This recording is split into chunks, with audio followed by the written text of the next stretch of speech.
Okay.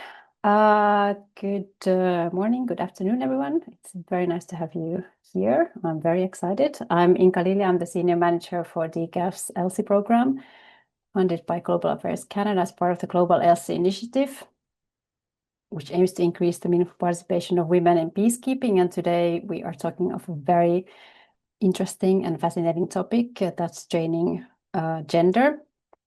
And it has to do with the ELSI program because the ELSI program supports troop and police contributing countries to increase the meaningful participation of women in security organizations. And of course, this meaningful participation requires changing institutional structures, policies, and attitudes. And for me, training is one tool for change, for sure not the only tool or the magic tool, as we, I think, all agree. But it's one tool, in particular, if we want to change attitudes within security institutions to ensure women's participation. And it's interesting for me, and I think this is something we're going to discuss today to a certain extent at least, that it's not only about teaching a skill, it's about it's about sending the trainees of a gender training into a journey of self-reflection related to values, attitudes, and biases. And also as a trainer, I and you and us, we really need to do that self-reflection every once in a while to think about like, where are we positioned as a trainer? Me, with my gender biases and my attitudes. And for me, really training on gender requires to put your whole identity often into the training delivery, which makes it a very demanding task, but also a very rewarding task. And I think this is one of the reasons why I have so many passionate gender trainers around, many of them today in this room, in the audience and as speakers. So I want to thank our wonderful speakers for being here with us today to share their experience and expertise. And I thank Mia and Karin, of course, for putting the paper together that is going to be launched today and for making this webinar a reality. I really hope that today is an opportunity for everyone here to do a bit of that self-reflection that Karin and Mia mentioned in the paper as one of the key areas to develop into a good gender trainer and to have an impactful gender training, that each trainer has to do a bit of a soul searching every once in a while. So I really think today is that opportunity for all of us to think while we listen to the speakers and while we think of our own questions and comments to the speakers, that why I do gender training and how should I do it? Where do I come from and where am I going as a gender trainer? So please be active in the chat we are monitoring the chat for any questions, and there's hopefully plenty of time for discussion and comments. So with this, over to, is it Mia? Go ahead. Thank you very much, Inka, for the introduction. It's actually a real pleasure to be in this room today with everyone and to have a fantastic, super experienced gender trainer from a different field facilitating this session. We're very delighted to have Dragan Bozanic with us from UNDP CSAC. He's got an incredible bulk of experience as a gender trainer and coach on small arms control specifically. I've had the big pleasure of working together with him in a different capacity earlier in my career, and it's over to him. Thank you for being here as a facilitator, and thank you for all the speakers for taking part in this discussion. I feel extremely privileged to be in a panel with all of you.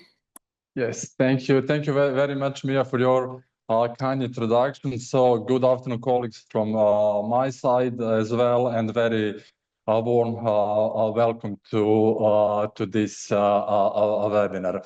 My name is Dragan Bozanic, and I'm coming from the UNDP CSAC, which stands for the Southeastern and Eastern Europe Clearinghouse for Small Arms and Light Weapons Control.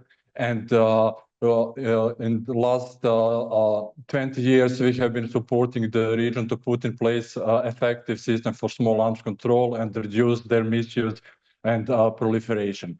Within this context, the focus of my work is on strengthening the capacities of institutions to mainstream gender perspective in small arms control, particularly through training, coaching, research, and data collection. So the topics that we are going to discuss today focus in particular on the implementation of gender training form really a significant part of my work, and I'm very pleased and thankful to Dika for having this opportunity to facilitate today's event.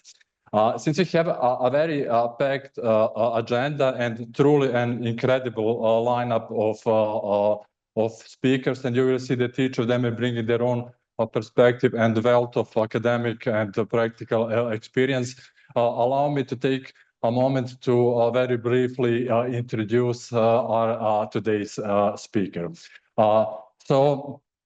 Today we have with us Dr.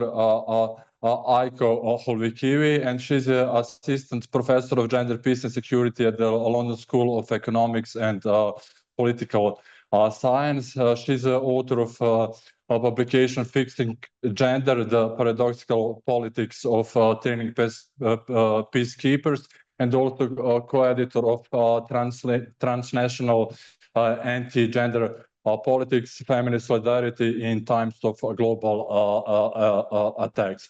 Aiko has published widely on questions related to gender training, peacekeeping, forced migration, and on women, peace and security agenda. And before her academic career, she worked on question on gender security at the DCAF and also European Commission. We also have today with us Karin Carlson, and Karin is currently a PhD candidate at Uppsala University. Prior to joining academia, she spent over 5 years working as a practitioner, designing and implementing training on women, peace and security, and also gender mainstreaming in security sector. Karin has worked for several government agencies and organizations, including DCAF, and focusing particularly on designing and delivering training for gender advisors and gender focal points, and conducting pre-deployment and in-mission training for personnel taking part in different missions.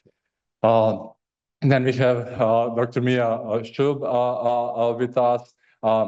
Mia holds a PhD in International Relations and Political Science from the Graduate Institute Geneva, for which she conducted extensive research in Colombia on DDR programs, focusing specifically on the gender dimension of ex-combatant integration. Mia is currently working as an advisor on gender mainstreaming and monitoring, evaluation, and accountability at learning at DCAF, and among other areas, her work is really focused on capacity building, research, and project coordination. Mia has also have significant experience in coordinating projects related to mine action, but also, as mentioned, the gender responsive small arms and light weapons control. Next, we have with us Colonel Nilufar Sultana, who is an accomplished commissioned officer in the Bangladesh Army, serving since 2004 in the Corps of Artillery. Currently, she's an instructor at Bangladesh Institute of Peace Support Operation Training, and she brings extensive operational, academic, and training expertise to this specific role, focusing particularly on training and curriculum development of the gender perspective integration and prevention of sexual exploitation and abuse, and conflict-related sexual violence and pre-deployment training. And she also served in the United Nations missions in Ivory Coast and South Sudan. And we also have with us Peru Petlund, and he is a retired lieutenant colonel with more than 37 years of experience with Norwegian armed forces. He is infantry trade and has vast experience from operations planning, intelligence, security, and personnel services, and also experience of employment in different international missions. Since 2008, he has focused his career particularly on promoting women, peace, and security agenda, particularly gender in the military operations, and has served as a gender advisor for ISAF HQ, and also was the first national gender advisor at the Norwegian Armed Forces. He was also deployed at NATO Department head for gender, where he served as a course director on different courses, and has so far extensively cooperated with numerous organizations or gender-related research courses and seminars. As you can see, our speakers have really tremendous experiences, and I think that those short introductions don't really do the justice to all that experience. So I'm very much looking forward to the discussion today. Before we begin, I would also like to encourage all our participants to in case you have any questions or comments, to please feel free to share them in the chat, and we will try to address them as many as possible during our Q&A portion. And now, without further ado, I would immediately pass the floor to Karin and Mia to guide us through the paper and basically to set the scene for the discussion that will follow. So the floor is yours. Thank you very much, Dragan, and thank you to everyone who is here to join this webinar and share these reflections with us. I look forward to the discussion afterwards. First off, I want to start by thanking Global Affairs Canada for funding this project, and by extension, of course, the paper. I also want to thank all the academics and practitioners who contributed to this paper at early stages with comments, conversations, and their extensive experience of conducting training in gender training in security institutions. I also want to thank the speakers and all the participants today for engaging with this paper. The reason that this paper came about in the first place was discussion and admittedly some frustration from experience of planning program activities together with partners in the ELSI initiative, where we received requests for training that were quite imprecise, both on the topic, the training audience, the purpose, and how it would fit into broader institutional strategies. And this was an experience that I could relate to from previous positions as well, where generally there were really high and broad expectations about what we should achieve based on policy, but at the implementation level, training on gender equality was, at worst, an afterthought or framed as a one-off activity, were at worst a tick in the box to show that work was being done on gender equality, and at best, it was an attempt at real change, but it stopped at the individual level because it's not embedded in broader institutional plans and strategies, and there's no follow-up or leadership accountability. So in the end, it kind of fell on the shoulders of a few engaged individuals within those security institutions. In addition to these discussions and frustrations, we also came across or read the conclusions from an analysis of 20 measuring opportunities for women in peace operations, MOWIP reports. And these can be read more extensively in this report that's on the PowerPoint here, The Future of Peacekeeping Needs Everyone. But one of the conclusions from the analyses from these 20 different security institutions is that women in the security institutions that we analyzed are, in general, they have less access to training than men. But when it comes to training on gender equality, suddenly, women are the majority of the participants. They also serve more than men in the role as gender focal points, GFPs. And this shows that there's still a tendency to view training on gender equality as training for or about women. These experiences led us to conduct this literature review on gender training in security institutions. where we reviewed academic literature as well as practitioner toolkits. We did content analysis of national action plans on women, peace and security. Do they mention gender training, and in that case, how? And we also reviewed policies of international organizations. And we wanted to use this paper to use academic literature to discuss critical perspectives on gender training in security institutions, but also integrate practitioner insights and lessons learned to be concrete about what can we do to improve within the means and resources that we have in a context of rotating personnel, high workloads, and limited resources. Slide, please. So in general, I would say we have two broader categories of conclusions in this paper. One is about implementation.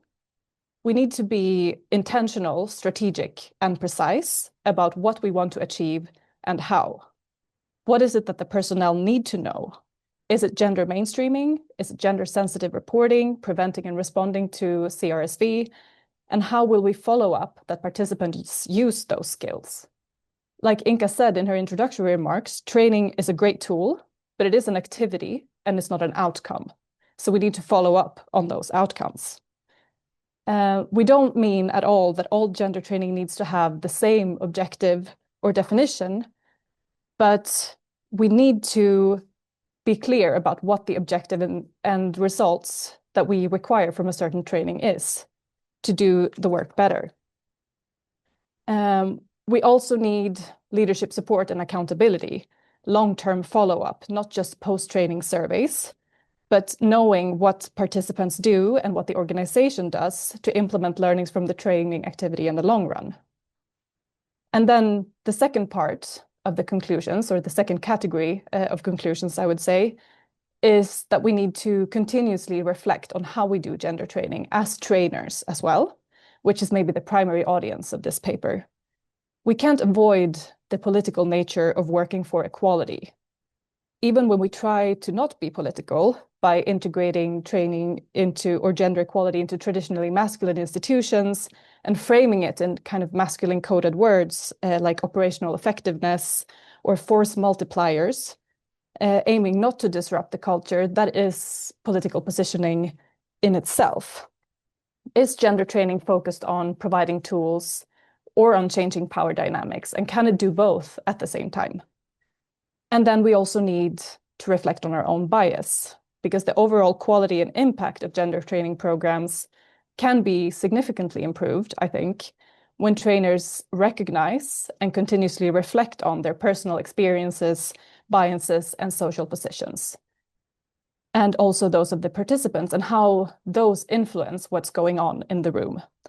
And I think that if we don't do this properly, we risk reinforcing power dynamics rather than doing what we want, which is kind of to talk about power dynamics. So in sum, before I hand over to Mia, I want to say that the purpose of this paper was to summarize research and lessons learned from practitioners, not to criticize training on gender equality in security institutions or to fuel resistance to it, but rather to spark discussion on how we can develop further with actionable recommendations.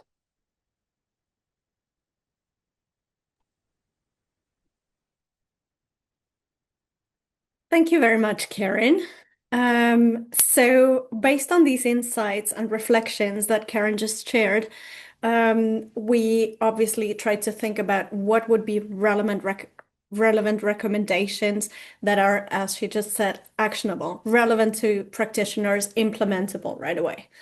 Maybe it's important to note just at the beginning that the recommendations we've covered are complementary to those recurring in the literature that we consider kind of established, such as conducting training needs assessments, adopting interactive and participatory training methods, strengthening senior management support, allocating sufficient resources to training, obviously, or using best practices and lessons learned to then inform the training. So we tried to come up with complementary recommendations based on this literature review and on the practical insights that we've got from our work as gender trainers, and specifically from the work with the ELSI program recently. We split our recommendations in 3 thematic areas. On the one hand, we want to talk about purpose and objective, about practical implementations, and also about accountability and monitoring. And needless to say, they're all closely interlinked. So regarding purpose and objectives, we recommend first to ensure that the purpose of a training is aligned with institutional objectives. It's really crucial.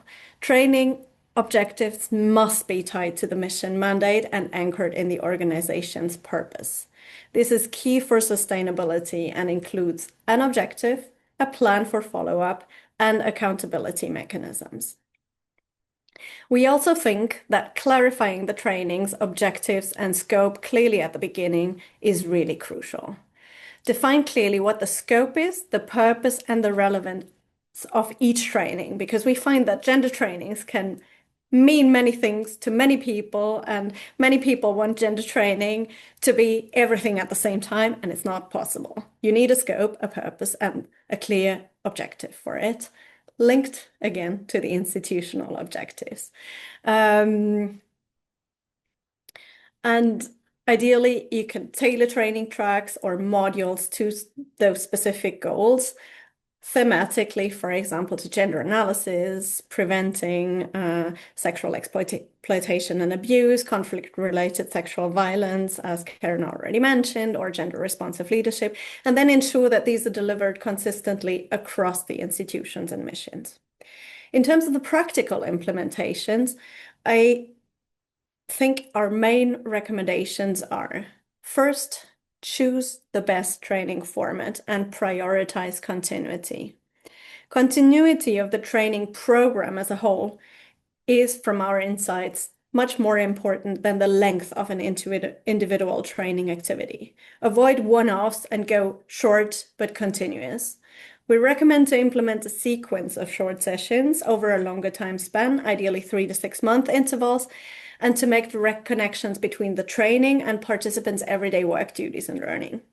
So having participants make personal commitments, for example, and following them in their implementation is, in our experience, a great way to trigger individual learning and then to help participants move from cognitive individual to attitudinal changes, and then ideally trigger multiplying effects and behavioral changes in their work environment and teams.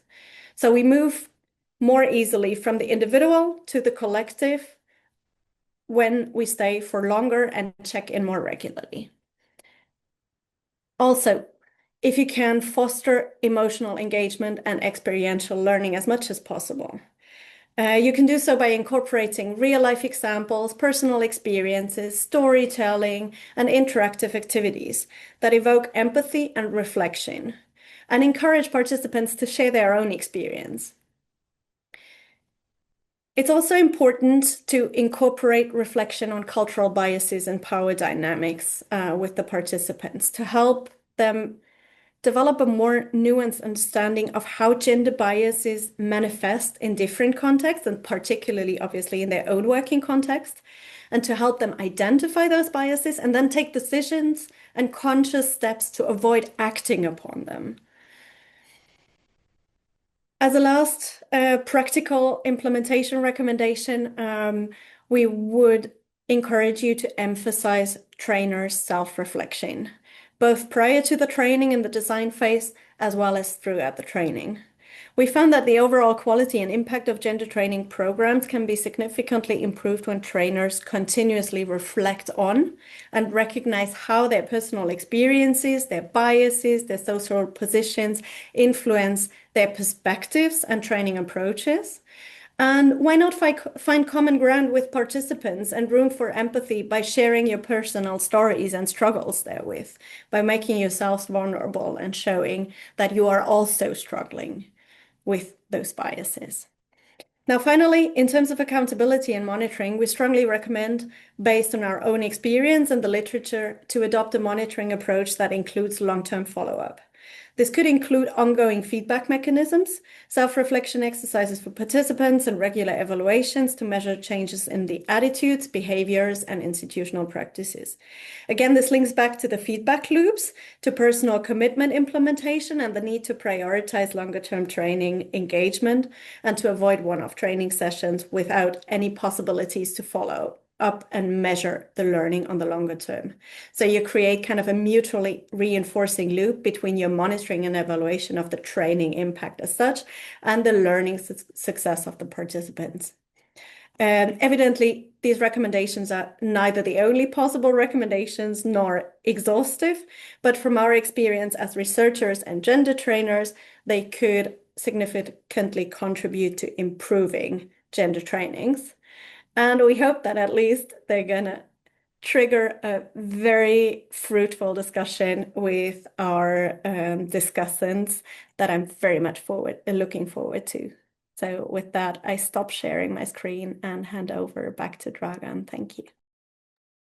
Thank you. Thank you very much both for your really both concise yet comprehensive presentation of the paper. The paper provides really a lot of food for thought, and what I think that it's really a strength is that in a way it provides a lot of like a practical guidance how to or what to take into account when planning and delivering the gender training, which is really important for all of us. Practitioners, but then the training also the paper also raises some questions and opens space for discussion. So perhaps we can kick off the discussions related with raising some challenges related to the implementation of the training and the recommendations that were just presented. So my first questions for our panelists today is really related to the recommendations for improving the gender training. Based on your experience, both academic and practical, how do you think that these recommendations can be realistically implemented in practice, particularly given all the challenges that institutions are facing in terms of constraint budgets, high staff turnover, but also operational pressure to deliver. And also, in relation to what we have heard, how we can basically integrate and embed the training into sustainable routine of the institutions that are operating in such a challenging environment, and how can we move away from just having one-off training which is serving some immediate needs, and maybe the results are not really being followed up. So Nilüfer, would you like to kick off the discussion today and share some of your perspective? Thank you very much, Dragan. Thank you so much, everyone, to make me a part of it. It's a wonderful study. So as we all know that this gender training underscores the importance of the gender-sensitive institutions, I must say. But the implementation yet often faces structural constraints, like as you have said, the high staff turnover or the trainer turnover, and then limited resources in case of structure, as well as sometimes the financial limitation. So also the other competing operational requirements, which get the priority. So considering this, the challenge remains. So therefore, so the delivering the gender training is not only the key, but also we have to ensure that the results and then sustainable institutional change is very important. So in this regard, to have a realistic implementation with these constraints, I would say that regarding the staff turnover, what we can do is that to have the institution should highlight the knowledge is easily lost because of the turnover. So it has to be continuous one. So it has to be with the the orientation training has to be there. Every staff comes or instructors or the trainer comes, they should have the orientation training. We should include the gender aspects. That is one thing. And like we also do in Lipsot, that whenever somebody comes, so we do have their orientation training where we try to embed the important aspects where we are including gender stuffs, even in the pre-deployment training as well. And regarding the resource limitations, that is always there. So for that, integrating the gender curricula, which has to be a more sometimes cost-effective standalone one. So what we can do is that we can embed this or integrate this gender study with all the curriculum, because gender training is not an standalone aspects or is not something isolated which we can isolate. Rather, to integrate this with other training modules as well, thereby also we can at times it can be a cost-effective as well, and it doesn't something very alien. And now the operational pressure. Sometimes we do have things which is urgent that we have to do more than that of which is important. Sometimes we think that maybe gender issue is important, but may not be urgent. So in this case, what we can do is that we can have very short and modular gender training, which also we can call micro level or micro learning, aligned with the operational task. I said aligned with the operational task, again, not to have a standalone training. So that offers a pragmatic solution, I think, in this case. Now, regarding the strategies for institutional change, so we have to mainstream this aspect. So that's why the approach has to be mainstream approach has to be there, and therefore it should be mainstream in the policies reporting, which we have started. For Bangladesh case, we do have our national action plan as well for all. In military, we have our gender focal point, gender advisor in all the establishment. But I would not say that I should not be very ambitious that everywhere it is being done the way we are doing as an institution in BIPSOT. But in BIPSOT, we do have gender focal points, but we have separate gender training. We have separate gender training for the contingents going. Even at times, we are engaging military police, not only the military police, sometimes the civilians as well, who is working in this area. So this is how, in policy making to the practitioner level, it has to be embedded one, and we have to maintain this. Now, another important thing is always the constraint is we face, that is the leadership changes. So when the leadership changes, even in any institution, if you go further in even strategic level, you'll see that the priority changes. So it is very important now to inculcate this practice in our day-to-day life, so that the leadership commitment, which is a key to implement this aspect, it has to be there. So difficulties, still the constraints are there, but if we can make it a regular basis one, our regular routine part of it, so I think the leadership is concerned, so it will be easier for the institution. And then the last one is the follow-up or the monitoring and evaluation. So in this regard, there is no option to have this monitoring and evaluation, because I have done and what I gave some knowledge, and then if we go off, then it is not happening. So with the simulation, with maybe engaging online base or seeing the results, if the contingency deployed somewhere. So evaluation has to be there, and monitoring how this gender training is impacting in practice. So it is very important. Now, the last one, the integration or embedding the capacity building into institutional routine, which I have mentioned before as well. These are the very interrelated issues. So it has to be in the routine work, routine integration. Like starting from if we design a camp, there has to be gender sensitive one. The man and women has to be comfortable. So understanding the need of men, women, and everybody. So that's how we can design a camp. So this is an example. So even we should start the risk assessment. We have started our training in the different institutions as well, other institutions like giving the gender awareness training. So I think we can also have gender risk assessment in different institutions, and not only institution, in all the tactical levels as well. So that is one thing. And experiential learning, which also we have said, being empathetic, connecting the audience is very important, because we get different kind of audience when we train.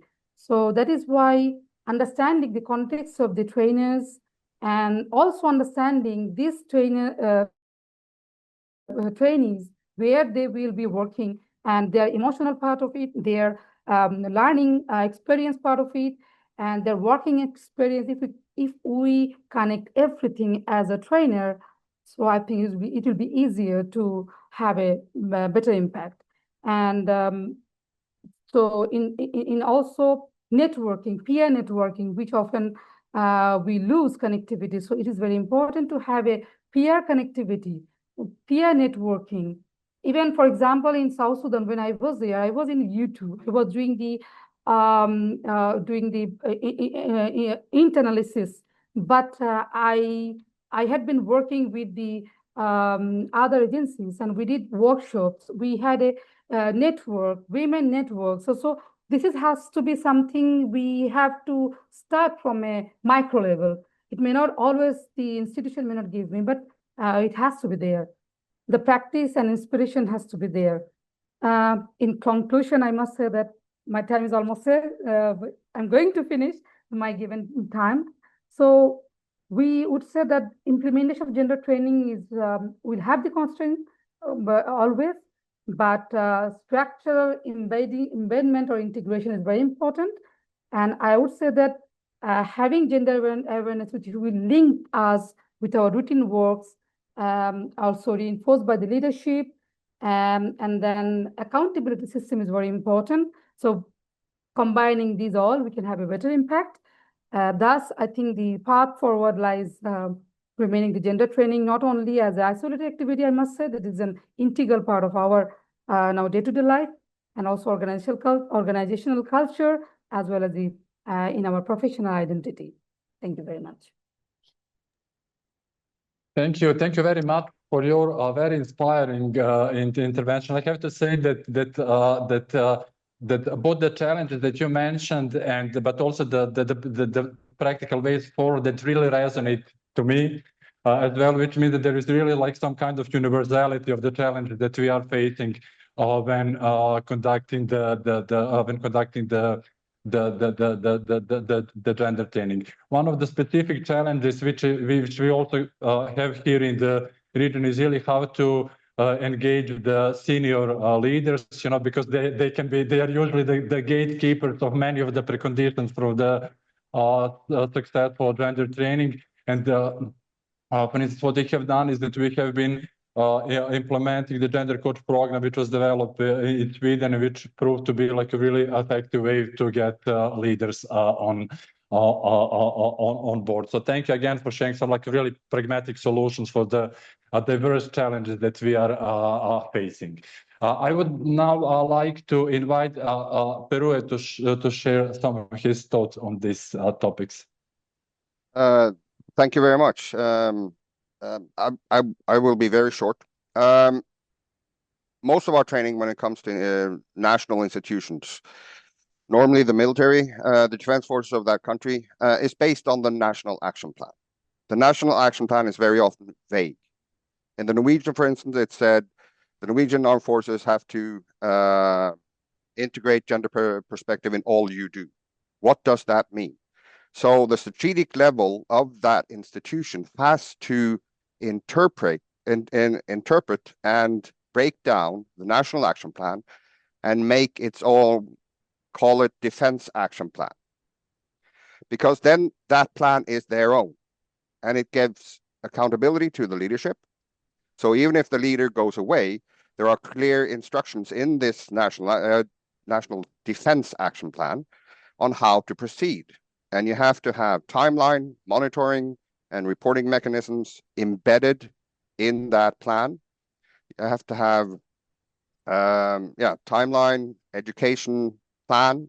So getting the institution, the learning institution, educational institutions in as quickly as possible is vital, because they are in charge of the education, and it cannot be left to. So in the Norwegian Armed Forces, when I came there as gender advisor in 2020, the gender structure, gender advisors, gender focal points came in very quickly. They cannot be the ones responsible for education in gender, because then they're kind of left alone and it's not institutionalized. So systemizing it, institutionalizing it, giving everyone accountability and responsibility is really important. Otherwise, it will be a one-off show, and it will end when the enthusiastic and idealistic persons leave. So getting your own national action or defense action plan is really important, embedded in the institutions. That is more or less, in my experience, what works, and to get long-term commitment. Thank you very much for this intervention. Also linking it for this institutional thinking, and also to the underlining that the training really has to be linked to the, as we have heard from Mias and Karin's presentation, to the mandate of the institution, and particularly national action plans. Icon, over to you to share some of your perspectives on these issues. Great, thank you. Can I just say to start out, congratulations to Mia and Karin for the report and for producing such well-informed recommendations. It's a pleasure to be here, so thanks for inviting me. And I think this is a great question, and something that you said, Karin, in the presentation, and what Perla just brought up is something that I also observed across my research, is in terms of institutional continuity, there's often a situation where gender training is highly reliant on particular individuals, right? As Perla said, enthusiastic and committed. They're very knowledgeable and motivated, but the question of how to ensure continuity of training in such a context, I think, is a very important one. And just to briefly, I'd like to add a little bit, or flesh out of something that Nilüfer was recommending, this idea that gender should be mainstreamed across educational curricula. I think that's a very pertinent recommendation. And to kind of bring it to the peacekeeping context, which is where most of my research has taken place, something that I observed, gender is often included as a module in peacekeeper pre-deployment training, right? Or it should be a module. And something that struck me as a researcher, being in some of these pre-deployment trainings, was how sometimes some of the learning objectives of gender training seemed poorly suited to that context.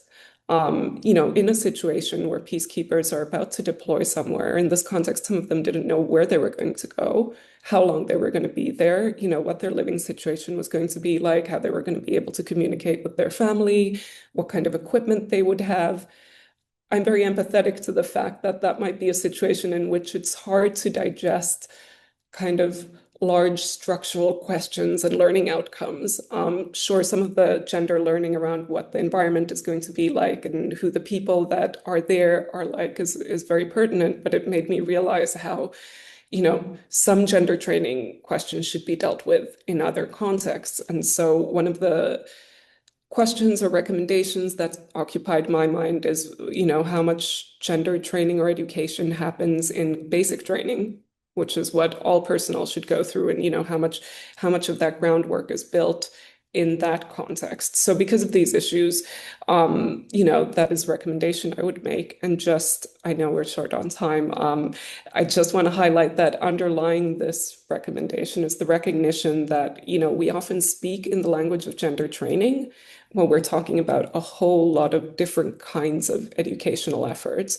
And I think here it might be helpful to think about the difference between education and training, where training is where you teach a given response to a predictable situation, whereas education is more about developing the capacity to come up with a reasonable response to an unpredictable situation. And so what I'm thinking about is that some of that gender education needs to happen earlier before kind of the pre-deployment context. And we need to be very purposeful about when we're doing gender training and, what kind of gender education needs to underlie that. I will end there. Yes, thank you. Thank you very much. And thank you specifically for highlighting this the difference and the importance of gender education, because that's usually something that it's even more challenging in practice compared to gender training. But I would fully agree that I think that also it very much resonates with the previous intervention, that we should really try to see how we can practically raise the bar and raise our ambitions and influence and have in place the gender education. Probably mainstreaming gender in the existing educational efforts could be the way forward. One of the also issues that is raised in paper is it's also something that we really meet regularly in the practice, and that a kind of tension between gender training and it's like a different goals that you would like to achieve. So very often there is a tension between political and technical aspects of gender training, and the paper, I think, that makes like really strong point that each and every gender training is inherently political, because it's aiming to address power relations, and that issue becomes even more important if we are intervening in the real man-dominated setting, which is often the case with security sector. But then also, and IQ mentioned that training also has to deliver on some really practical things that have to really also respond and resonate to those immediate need, for instance, of peace keepers. To make things even more complicated, we are all aware that we are living in times with very intense backlash against gender equality, and the reality today, it's very much different than it used to be like a couple of years ago. What strategies you believe work in addressing such a backlash and resistance, and also to ensure that gender training is being taken as seriously as other forms of training, which are usually much less contested than the gender training? Aiko, would you like to start? Okay. Yes, thank you. I would like to. Thank you, Dragan. And I think you've absolutely pinpointed that there's a tension at work here, right? In that, as the paper recognizes and highlights, gender training is often a political intervention, political with small p here, not to do with party politics, but in terms of addressing power structures within institutions. But there's also a competing suggestion that gender training is technical. And so in my view, there's something of a choice to be made here in the face of broader anti-gender politics. I tend to not use the word backlash for reasons that I will spell out, but there's a choice to think about gender training as either a technical skills building exercise or as a political intervention in power structures. And in my interpretation, the kind of leaning into the notion that gender is about technical skills building and it's very similar to other kinds of training has been what most institutions have done so far. It's been to argue that gender increases operational effectiveness, that it is part and parcel of training on par with other topics. And what we're seeing now, I would argue, is that this technical framing hasn't protected gender work from political attacks, which is why I'm not convinced that doubling down on its technical credentials will work. That's aside from the consideration that if gender is made to be a completely technical exercise devoid of political content, then it's no longer doing the work that gender training is meant to be doing. So in terms of addressing anti-gender politics and which sometimes take the form of classroom resistance, I think there's space for pedagogic work, for training work to be done here. There's a growing academic policy activist literature on anti-gender attacks, and it argues, I think rightly, that a large part of the emotional appeal of anti-gender politics and resistance to gender training shows that anti-gender rhetoric taps into existing fears that people hold. And so this is where the recommendation in the paper about gender training addressing the emotional aspects of learning becomes very pertinent, right? Because what this literature argues is that anti-gender, politics tap into very real fears, and there are very many reasons to be scared in the current moment, whether it's the brutal, unending wars that are taking place, to the climate catastrophe that we're all faced, or to the harms wrought by neoliberal capitalism. There are many things to be worried about. But what that means is that pedagogically for gender trainers, the task is to meet people where they are. You don't get around emotions without showing some form of empathy, to understand what the sources of discomfort are, and then to do the work of showing how gender is working as a scapegoat here. Gender is a frame of analysis. It's a commitment to freedom and dignity. It's not the thing that's causing harm. So I think there's a lot of scope to work in a pedagogical way to understand what it is that people are worried about, and think about how gender comes into play in that in some very contradictory and ways that aren't backed by any kind of empirical evidence. So that's the first part, the pedagogic part. But I think we also need to recognize that what we're seeing at this moment is not simply a backlash. And here's my issue with the term backlash, because it's not caused by something, it's not caused by gender policies somehow overarching or going too far. And so it's not something that we can manage simply by scaling back and being more modest and careful in what it is that we're doing.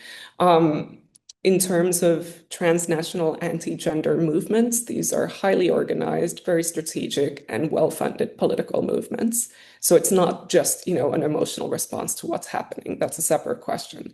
So part of being aware of these movements is to recognize that they're trying to divide the issues. There are attacks going on against gender and women's rights, sexual health and reproductive rights. There are also attacks directed at racialized people and migrants, as well as at sexual minorities. And these are not separate issues. The attacks are coming from the same place. So what we need now more than ever, I think, is a principled stand and solidarity among the marginalized groups who are experiencing harm as a result of this. So not to divide the issues and to recognize that there is a real threat.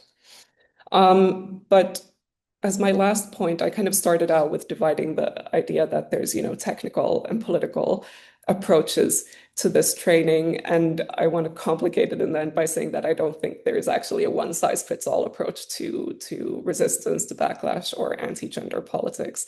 From what I said, I think it's important to understand that, it's important to think about what it is that you're dealing with and whether it's, an emotive response that one can meet with empathy and work through together and debate and deliberate, or whether it's a highly organized attack by strategic anti-gender actors. This matters for what you're going to do.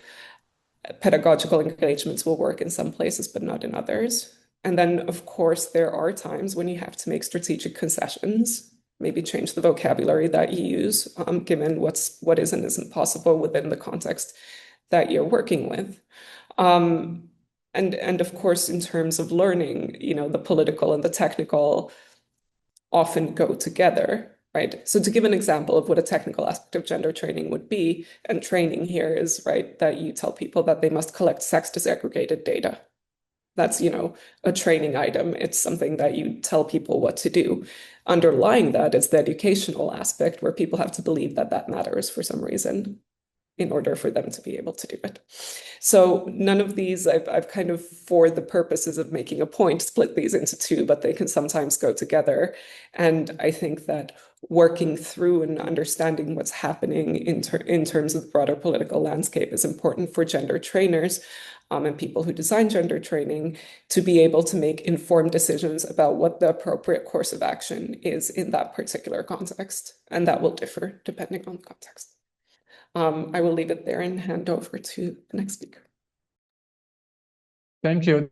Thank you very much for raising so many different questions, which really illustrate the complexity of the moment of the times in which we are all working and trying to bring about sustainable change. And I believe that we will come back to some of the ideas that you shared in our discussion. But what I think that is really important to, as you mentioned, right, to really acknowledge where the source of the resistance is coming from, and then also particularly to acknowledge this emotional aspect, which is very often overlooked, because very often we really nourish some a very rational approach, which then put in the second plan those really important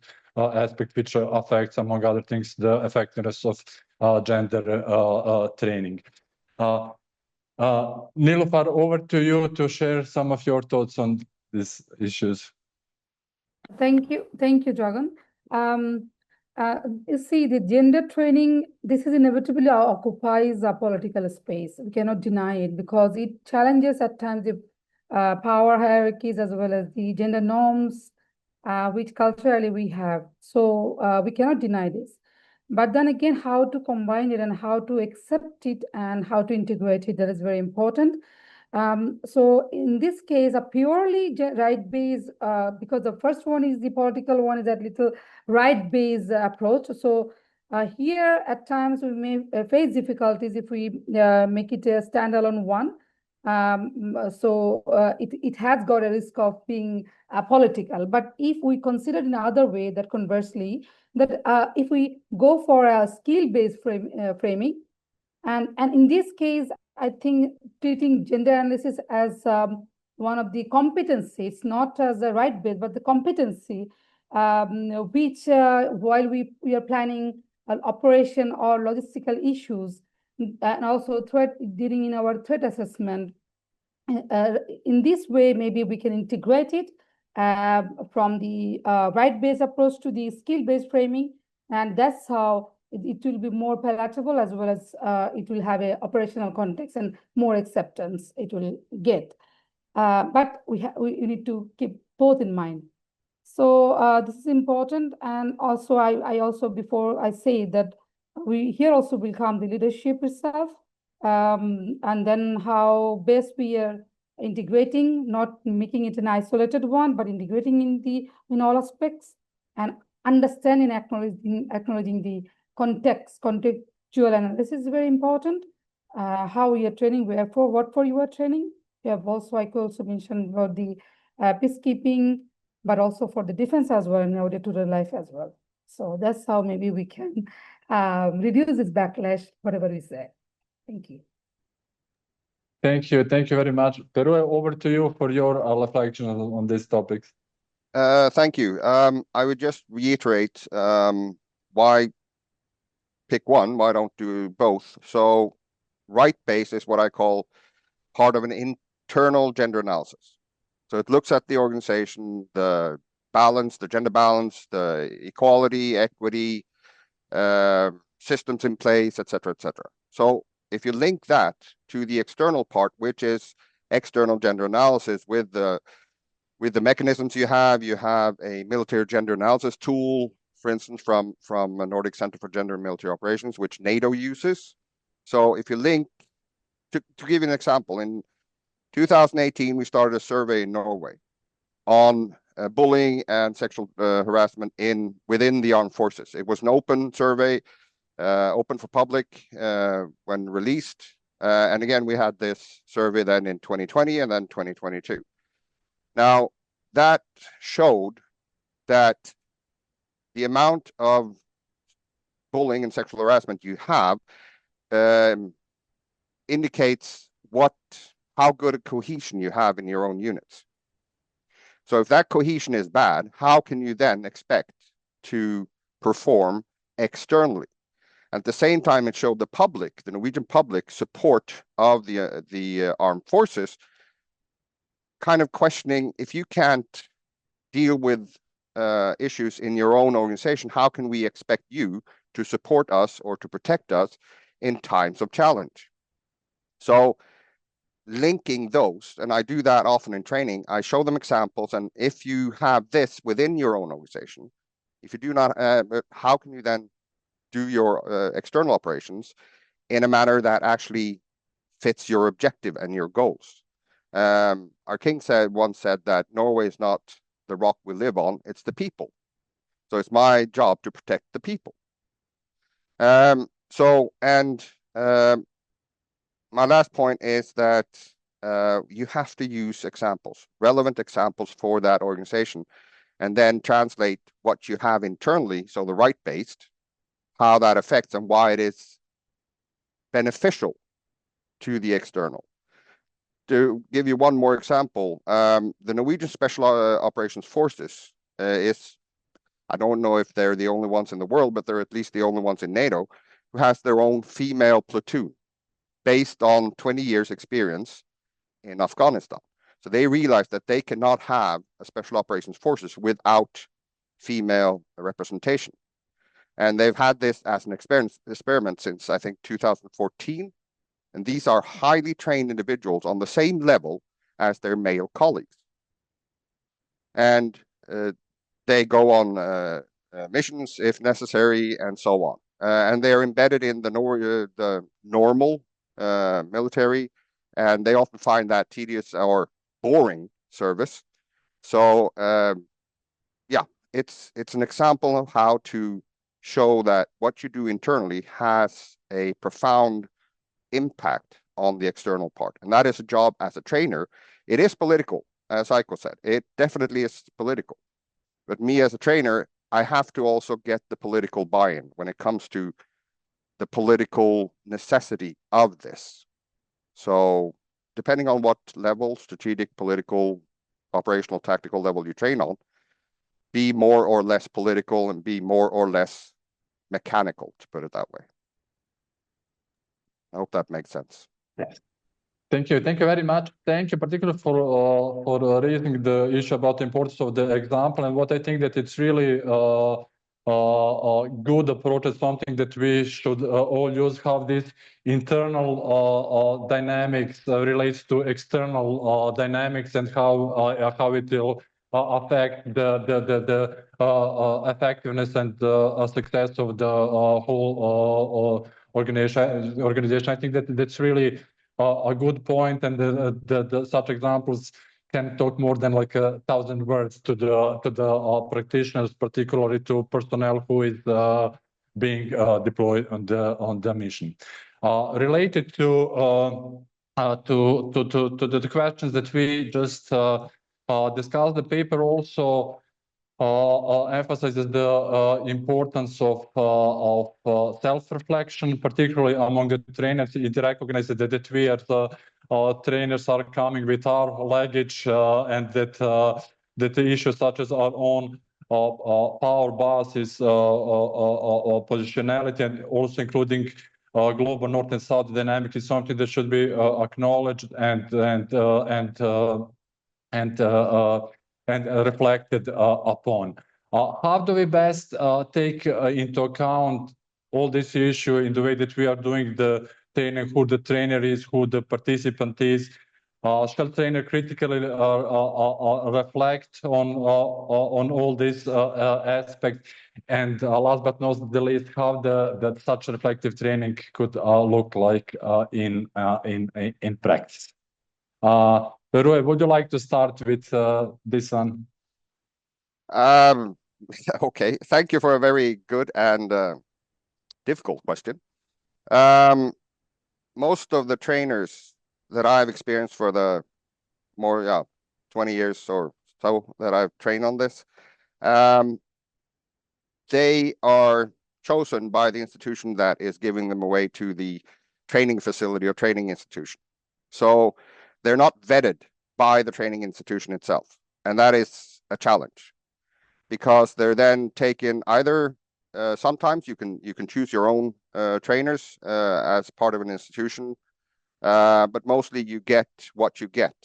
Especially within NATO, the countries decide which are going to train based on their profession.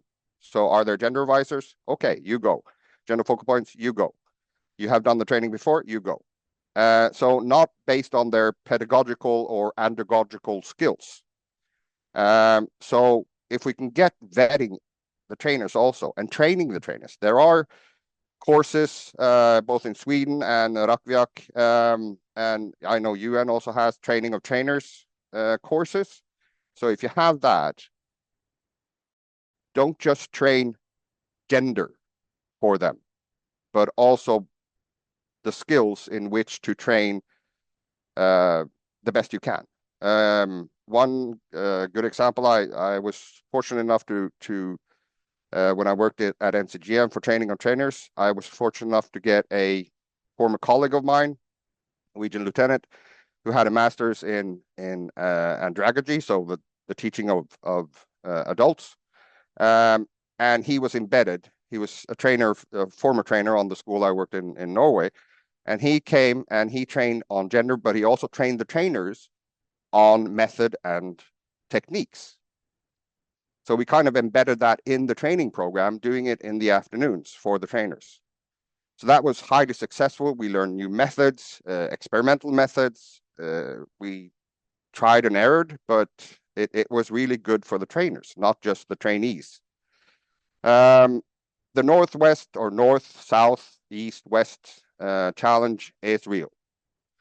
And I will steal some points from Aiko now, I know that. But most of the trainers, and I agree, like most of the trainers I've trained with are from the Western Hemisphere. So Europe, mostly Europe or US or Australia. We lack diversity. So what we then can do is take the trainers, the Western trainers that have the most experience from other regions, other continents, or for once, take trainers from South, from East, and integrate them into the training program. The problem also is that it's easier now with the online training to get students so they can be educated in gender from Asia, Africa, South America, because it doesn't cost anything. That you can do it online. So you don't have to get a visa, you don't have to pay the flight ticket, you don't have to pay the stay, etc., etc. So it's easier to get them and train them on gender so we can use them again as trainers on the next iteration, and then create a pool of trainers from all over the world. So it is a challenge. How we do it, it's based on the institution. It's a cost and time challenge for training trainers. On self-reflection, we do reflection for students the whole time. We do kind of self-reflection on the courses I've been on for trainers also, but that's based on the feedback from the students or the feedbacks from your college. We very seldom give time and education, put it that way, to do reflexivity. So self-reflection, where do I come from? What kind of baggage do I have that impacts the students? Because the word reflexivity is not very often used in gender training programs or at all within the different military institutions that actually provide the trainers. So it's a time and cost thing. So if we can get courses training trainers, I would be thrilled. But again, it's the responsibility of the institutions sending the trainers. So it's a challenge. That Thank more or you. less. Thank you. Yes. Thank you very much, and thank you also for highlighting the importance of the trainer of trainers, but also the challenges in their implementation. That's also something that very much speaks to our experience. You know, when we because training for trainers are such a costly activity. Then we usually, when we start implementation, we start, you know, like cutting the number of days, which then probably affect the also the output of the training. But as you mentioned, we can increasingly now rely on some other learning methods, such as using the digital space to maybe overcome such challenges. Did you want to? Yes, please. I just want to say Okay. one more thing. We need more experienced and trained trainers. The courses at NCGM, for instance, the GenAd courses, the GFP courses, or gender focal point courses, they are one of the highest courses, so the highest sought after courses in NATO. They have hundreds of applicants for 24, 30 seats every single time. So we need qualified trainers. So the bigger pool we can get, the better it is. So it's really, really important to train the trainers. Yeah, I couldn't agree more. Aiko, over to you for your reflection on these issues. Thank you. I think my reflections follow very directly from some of the issues that Paolo highlights, which is, I think, a slightly reframing of the question as well, because I would say that it's, you know, those who are in charge of deciding, you know, how the training should be run, who should be there, who should be the trainers, who should also engage in some of this reflection, not just the trainer who's, you know, then in the classroom. So as part of my former job and for my research, I've had the privilege of going to gender training in many different parts of the world and seeing all kinds of international cooperation. And something that I've observed throughout that is that there are often trainers from Western Europe and from North America, as well as Australia, who travel the world and will be offering training in all kinds of different situations. I have yet to see trainers from, you know, African, South Asian, or Latin American countries travel to that same extent.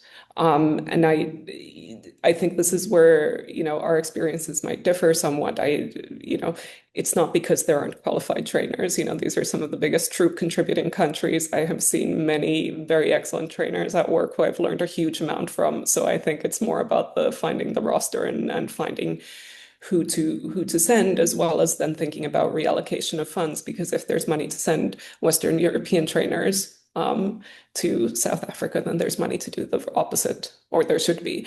So I think that there's something really important that needs to be addressed here, and to recognize the expertise that exists outside of the global north. And so, but, you know, when it comes to the classroom and the training, of course, trainers and as well as participants can all engage in reflections of what ways they're subject to power and what kinds of power they exercise over others.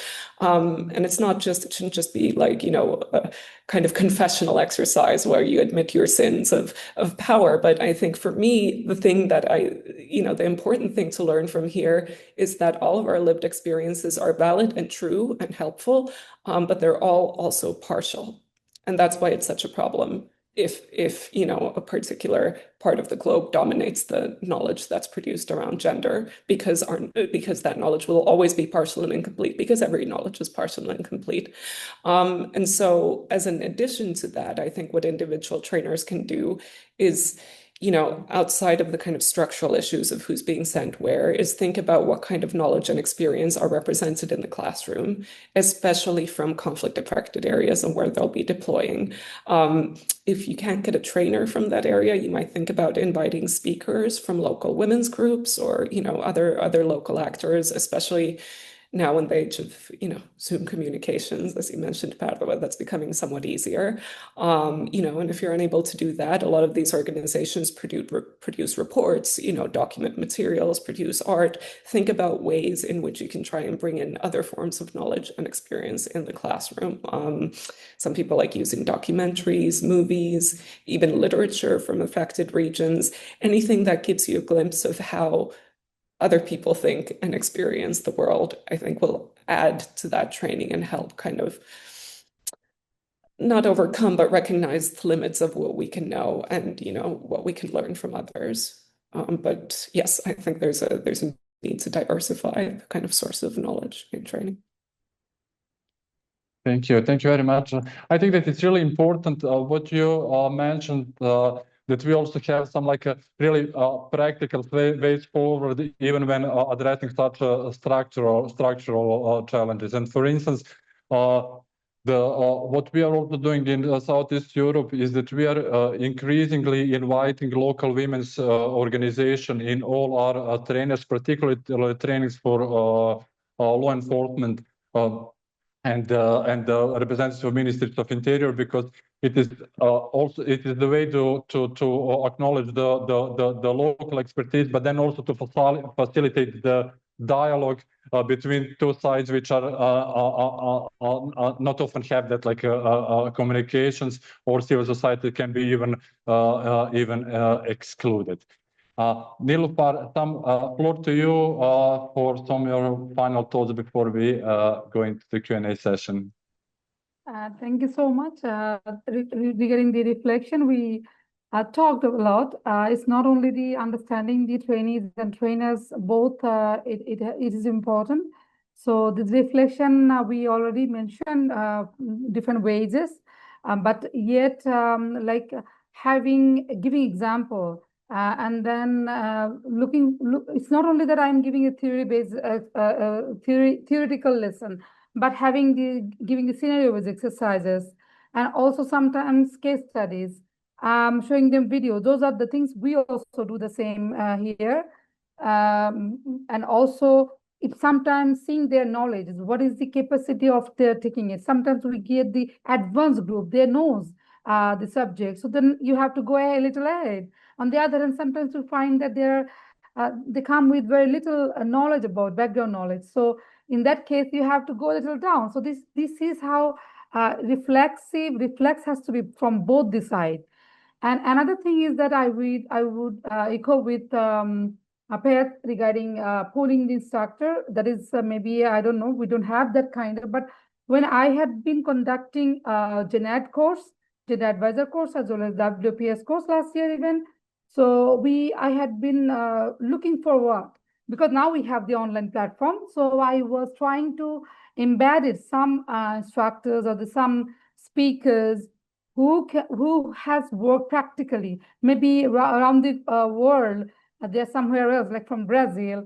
I tried to connect with someone from Japan, who all are special in what are the aspects from my individual connection, institutional connection, but we do not have yet any pool that we create that we create and keep for the next staff or next trainers to take them along. That is what at times we lose.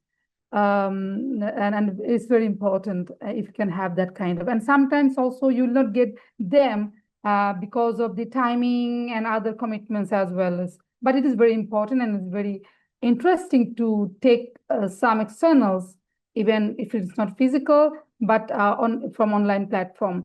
And that creates a very good impact on the lesson and training. Thank you so much. Thank you very much. Thank you for all your interventions and really helping us to find the practical way forward to some of the challenges that we are facing when it comes to gender training. I see that there has been a very intense discussion already taking place in our chat, and we received several questions. So I would suggest that maybe that we group these questions, and then that each speaker has 1 minute just to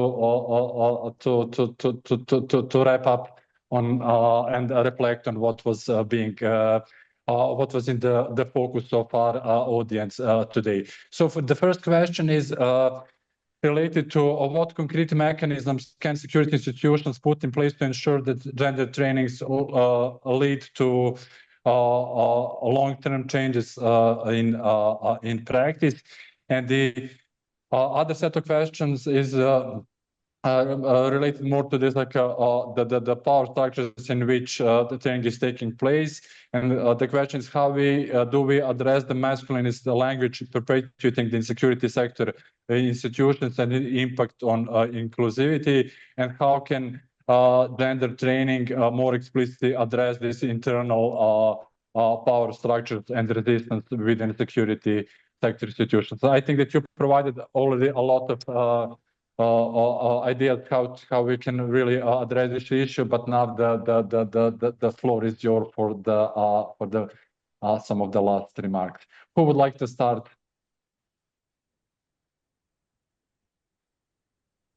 Mia, I see you on the screen. With pleasure. I was frantically typing and posting the picture of the elephants in the meantime. I think that is a really great example. Thank you, Aiko, for reminding us of that. I think it nicely illustrates that depending on where we stand, our view, our vision is very different from what others can see and feel. And if we bring them all together complementarily, we will be able to understand that we're in front of an elephant. And I think that resonates a lot with my experience with training with people from different regions and with different backgrounds, academic, non-academic, practitioner, military, non-military, to comprehend what gender means in a specific context together with the participants and construct that meaning jointly. So thank you very much for reminding us of this elephant example. I think it's very, very pertinent, and many of the points spoke a lot to me. One of the things that I wanted to come back to, because I really liked the analogy you drew between education, Aiko, and the specific training. I think what we tend to do or try to do is always like to work in several streams, to work on the one hand with institutional changes that require political will, that require leadership buy-in, but also changes in policies, in the structures, in the educational curricula, and the gender mainstreaming of the curricula is usually the approach, while at the same time addressing specific situations like peacekeeping operations, like training on reporting mechanisms for acknowledging and preventing sexual harassment and exploitation, or addressing specific biases, for example. So I just wanted to ask you, do you think that resonates? Is it translatable? Is this the kind of education on the one hand when it comes to gender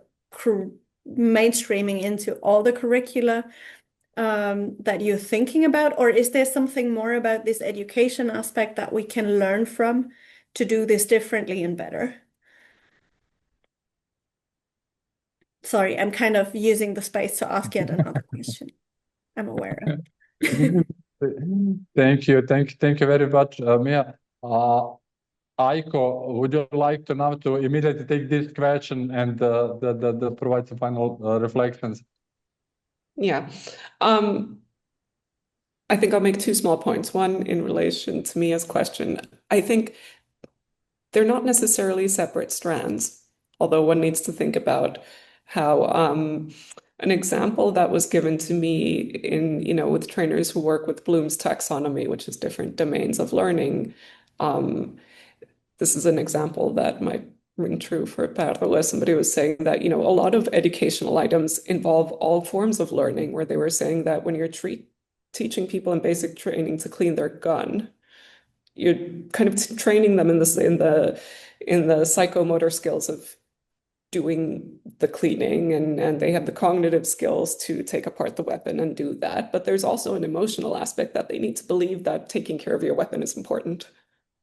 right? So you might have all aspects of education and training wrapped up into a particular learning objective. But I think, so it's not that they need to be separate streams or separate courses or divided up, but I think for people in thinking about curricula and how you train, it's important to understand the different aspects that go into this. That kind of speaks to the point Inga in her opening remarks talked about training not being the magic solution for everything, right? And you know, there were questions around how can we change security institutions? And of course, training alone isn't going to do that, but maybe we'll do some of the educational work that, you know, will foster the belief that these changes in structures or policies are necessary, and address some of that resistance. So that's where kind of training would fit into that. And I just wanted to say to the person who asked about language, that I am on your side. There's a lot of experimental research that shows that the language that we use is really important, that it shapes, you know, there's in different contexts, and it will depend on the language. There's some research that was done in the University of Basel where they looked at job applications, and they found that what kind of language is used in job ads shapes how people assess the appropriateness of candidates. On a darker side, we know that, you know, as a precursor to genocide, the language changes around how you talk about other groups. So it's not to give you a solution, but just to say that, you know, don't let anybody tell you that language doesn't matter. It's important. And I will end on that reflection. Thank you. Thank you very much, Aiko. Karine, over to you for your final thoughts. Thank you. I have so many thoughts, but I'll try to be brief and maybe start with the concrete steps for implementation. I already addressed this in the chat, but maybe for people who are watching this afterwards and don't have access to the chat, I just want to say that one concrete mechanism that you can implement in an institution to make sure that gender training is implemented is to focus not just on the activities, but on the results. And one way to do this, which of course requires leadership engagement, is that you integrate competence, gender competence, which it is, into performance indicators, both for the organization in itself. So what do we as an organization need to deliver on when it comes to gender analysis, integrating sex disaggregated data, for example? And you integrate this into annual reporting mechanisms. So you need to follow up on how well you perform regarding gender analysis, for example, but also internal culture and gender training of staff. And then integrate it into individual performance reports as well. So into terms of reference, this is something that's part of your job that you need to do. And then this is also followed up in performance reviews. And I think that's one concrete way to make sure that gender competence and sort of delivering on what we want to deliver, delivering results, becomes the focus, and the training becomes the tool.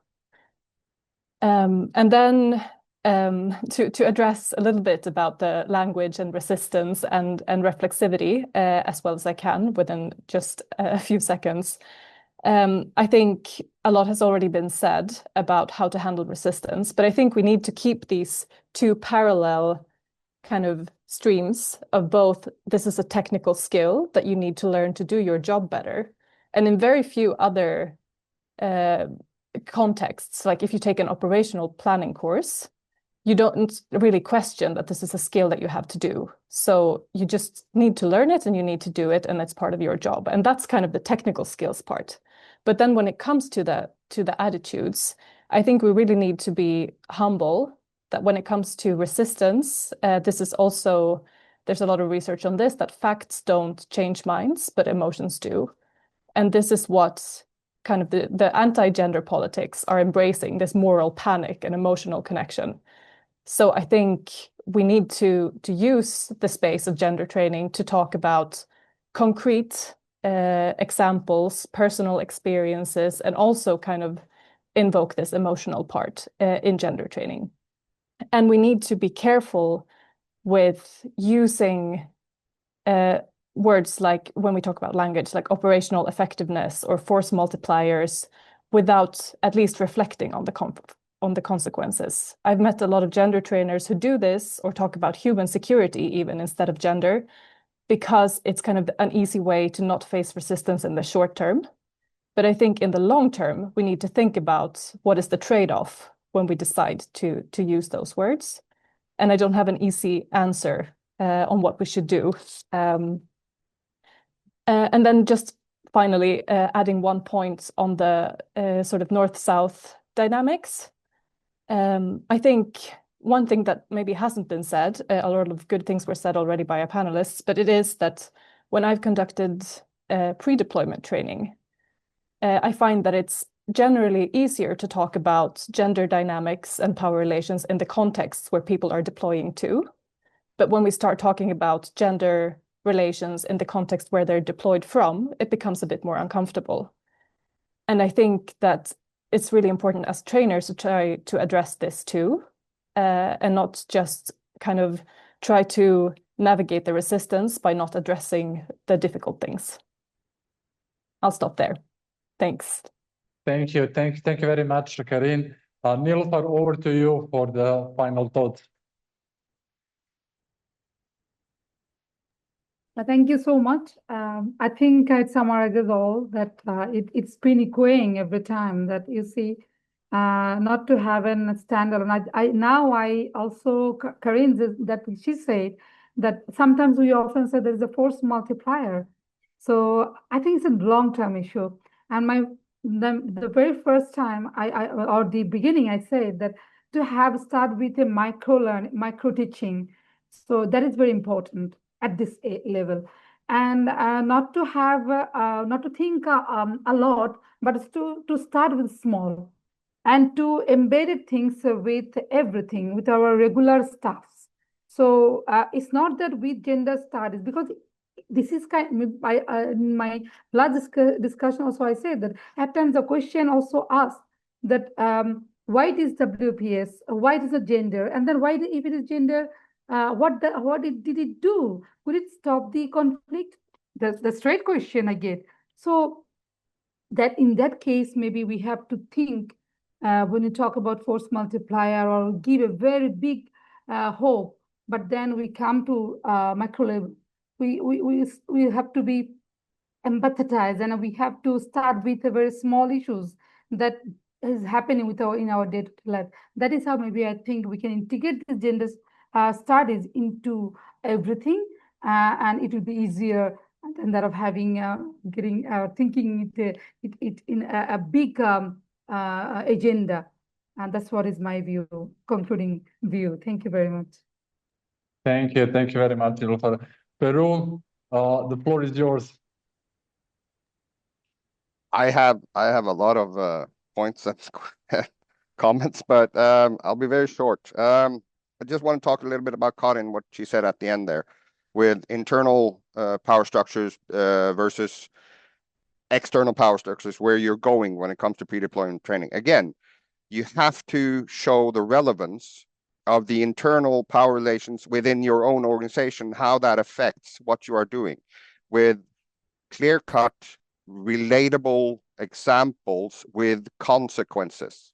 So the power structures, internal power structure, the masculinity of your organization will affect the mission operation area in this and this manners, if you do it like this and this, or if you do not change, or if you're not aware of your own biases. And yeah, so really important, again, relatable examples with consequences in the area or for the job you're going to do.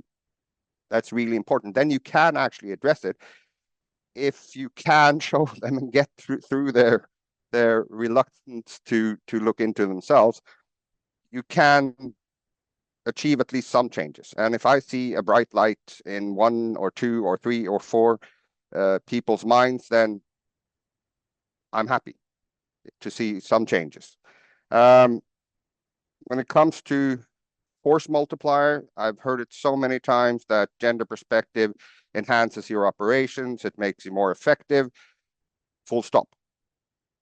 And I've seen the lights go out in everyone's faces when you have, military organization 95, 85, whatever percent men.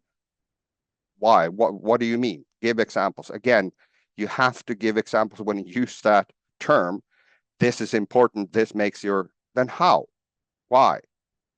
And in my 37 plus years of military experience, gender perspective or women, peace and security needs to give more examples than any other topic I've ever trained in the military. We have to show immediate effect. We don't. Just tell them that, what's the effect of a tank? What's the effect of artillery? Alone, nothing. You have to combine it. We're part of the whole. So you have to look at holistically, and you have to say that if we do this together with this, then we can achieve this in a better way than just doing that alone. So again, you have to show the complexity and how gender perspective can improve the complexity of any operation, be it peace operations, peace enforcing operations, peacekeeping operations, whatever it is. You have to show examples. Yeah, I'm sorry to say this, and I'll get in trouble, I guess, but men are simple. We need examples to show us why we are doing this.